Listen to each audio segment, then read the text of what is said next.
다음으로 정청래 최고위원의 발언이 있겠습니다. 네, 사진 기자들이 나가셨는데요. 잠시 후에 이재명 대표 테러 현장 사진을 제가 최초로 공개하도록 하겠습니다.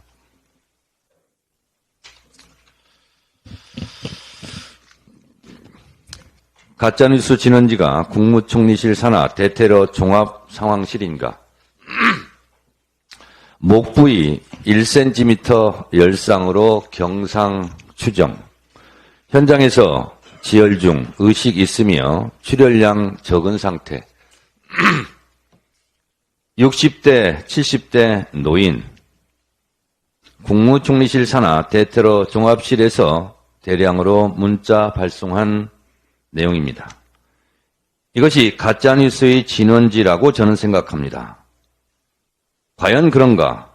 하도 억측이 많아 현장에서 제가 직접 찍은 사진을 공개하려 합니다. 잠깐만요.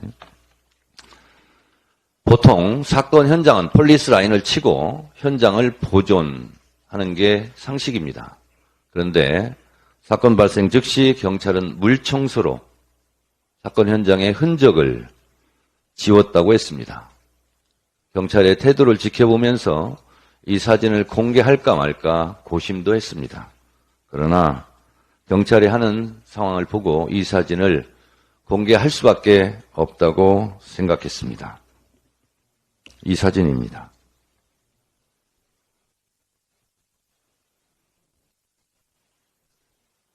보시다시피 데크에 피가 흥건히 고여 있고 데크 틈새로 피가 흘러내려간 흔적이 보이실 겁니다.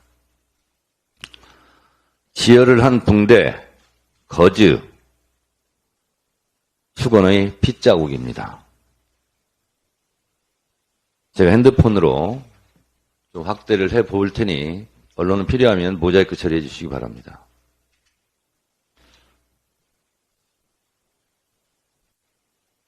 이게 지혈을 한 흔적입니다. 그리고 이 대표께서 칼을 맞고 쓰러졌던 그 장소에서 흘러내린 핏자국입니다.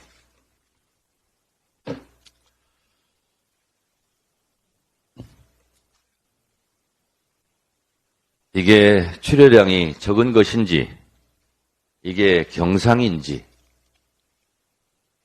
대테러 종합실에서는 현장 문자를 받고 그걸 뿌렸다고 하는데 도저히 이해가 가지 않습니다. 이 사진만 봐도 과다출혈, 중상이 짐작되지 않습니까?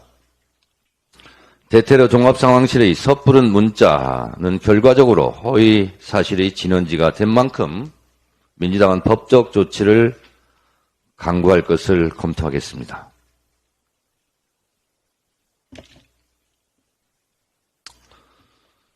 서울대 A 교수는 헬기 이송은 이 대표의 출혈 등 상태를 고려해 자신이 제안했고 의학적 기준에 맞는 판단을 내렸다. A 교수는 민주당은 저랑 헬기 얘기를 씹어놓지도 한 적이 없다.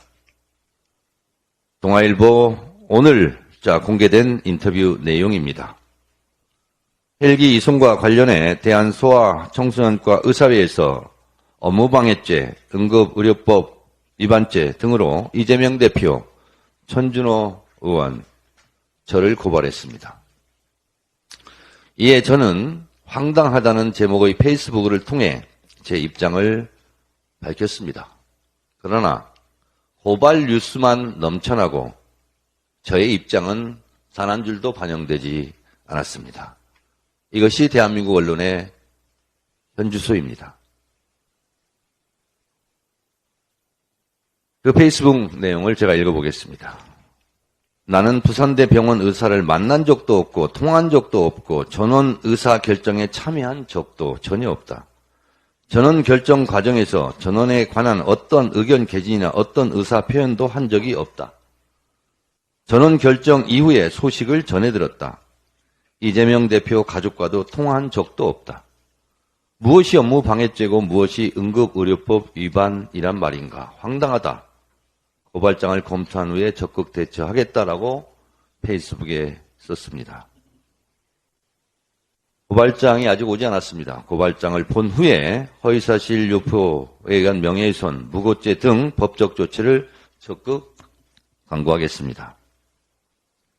오늘 이재명 대표 살인 미수범에 대한 수사 발표가 있을 예정입니다. 문구 하나하나 따져보고 사건을 덮으려 하지는 않는지, 사건을 서둘러 끝내려 하지는 않는지, 부실 수사는 없었는지, 당정 미공개, 범인 신상 미공개 등 축소, 은폐 시도는 없는지 꼼꼼하게 챙겨보겠습니다.